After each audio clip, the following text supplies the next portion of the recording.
everybody, and welcome back to Timothy Hannock. And here's my friend Kevin. You've heard his voice several times on some other videos of mine. In case you want to watch any of his videos, his YouTube account is Kevin1249. Alright, today I'm going to show you some self-defense. Things that, obviously, self-defense is when you're being attacked and you need to get someone off your back. I see that. Okay. So, my friend here is going to demonstrate with a gun. It's a BB gun, so even if he did manage to shoot me, for one, it's empty. Because I just emptied the dang clip. And, obviously, it's just not going to do anything. But, anyway, pull out the gun. So, when someone has a gun pointing at you, either with one hand or both hands, like my friend here is doing, all you do is you want to quickly come up to them and put your left or right arm right here. Hold on, I got a question. What if you were like 10 feet away? Well, if you're 10 feet away, you're dead. Sorry. This is for close-up range. Close combat. Close combat. But yeah, you got... The best thing I can tell you guys is try to talk to the person, because people have actually used this several times and saved their own lives. Sometimes you might get shot in the shoulder by, moving, and their reaction would shoot you in the shoulder, but either that or a quick shot to the head. So you gotta act quickly after you, talk to the person. Try to tell them you don't want to do this and crap. Get them to start thinking about crap, and then when they're paying attention to what you're saying, then that's when you need to react quickly. So, either way, when you have someone having both arms or just one, you want to put one or the other arm on this part here. And just use your other arm to push it up. There was a bullet lifted. There was not. Okay, the next thing I want to show you guys is another way to take a gun out of someone's hand. But you're going to need to use one hand, so just stick that out. What you want to do is move that over and then punch them in the chest or hit them in the face and then grab the gun with your other arm. Why am I the dummy? Because you're the dummy. You can put the gun down. That's all I need to show. Okay. Sorry. I'm done. Give me the gun. The final thing that I can remember right now, it's been a while since I've done these things.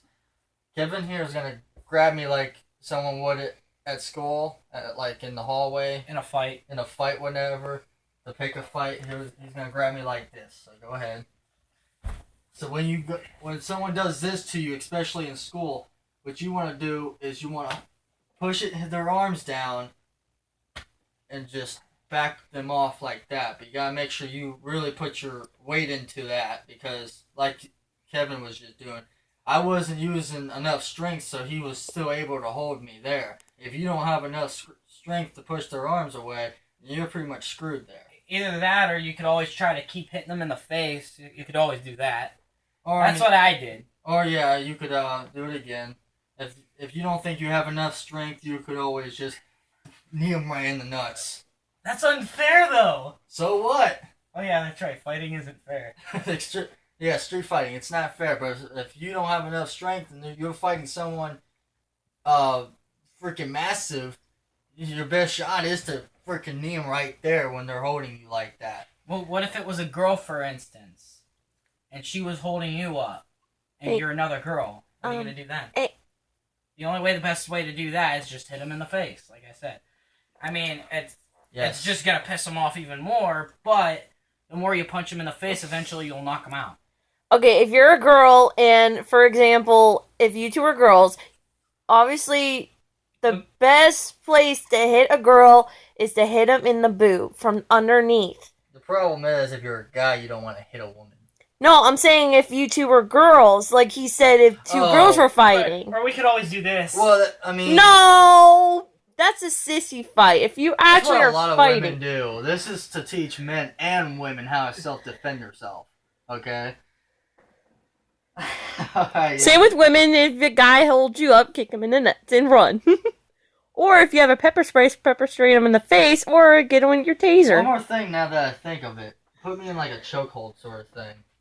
When someone has you in a chokehold, you could always put your one leg around theirs, grab their head, and just tilt over and flip them over. That's if you're strong enough. Yeah, I mean, you're not always going to be able to do it, but you want, like, all these things you're going to need to practice.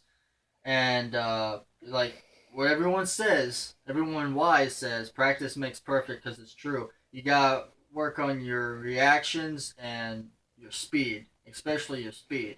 No. Because if you can react faster than your opponent, then you be in better shape. They have to make sure your opponent has to make sure they can react in enough time to tense their muscles to where you won't be able to flip them and stuff like that. There is also another way I just thought of a self-defense. If somebody like comes up behind you and just puts their arm right here, all you gotta do is the person that have both their legs, at least use one of them to trip them, and if that doesn't work, then what you want to do is try to throw them over your head. Or I've actually seen this on a movie where somebody was just like that. They went like this and used their heel, kicked them right in the ball sack. That could work too. There's always a nut sack opening. Alright, but anyway, thanks for watching, everybody. I hope you enjoyed. And if I do come up with any more fighting styles, my friend Kevin here will probably be, here or somewhere else to show you. But yeah, thanks again for watching. I hope you actually learned something. And only use this for self-defense, okay? Alright.